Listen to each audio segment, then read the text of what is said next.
Good morning, सुप्रभात, रामकृष्ण हरी सर्वांना. आज पुन्हा एकदा बाळाचं वजन वाढेल आणि त्याला भरपूर अशी भाज्यांनी पौष्टिक अशी ओट्सची खिचडी घेऊन आलो आहे. त्यासाठी कुकरमध्ये जिरे टाकायचे आहे, मोहरी टाकायची आहे, आधी थोडंसं तूप टाकायचं आहे आणि त्याच्यानंतर हे सर्व टाकायचं आहे. आणि आज सगळ्यात मेन म्हणजे त्यामध्ये थोडा गोडा मसाला टाकायचा आहे. गोडा मसाल्याने काय होतं, जी खिचडी आहे त्याला एक वेगळीच छान टेस्ट येते आणि ती आपल्या बाळाला खूप आवडते.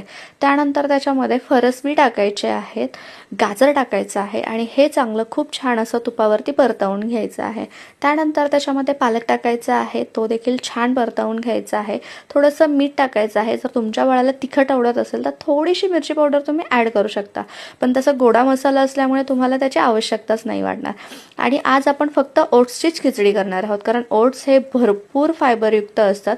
बाळाचं वजन वाढवण्यासाठी सुद्धा खूप चांगले असतात. नेहमीच गोड गोड ओट्स बाळाला खायचा कंटाळा येतो, तर ही अशी भरपूर भाज्या असलेली खिचडी आवडते. आणि ही बघा, ही माझ्या बाळाला सुद्धा आवडली आहे. भेटूया पुन्हा उद्या दुसऱ्या रेसिपीमध्ये. बाय.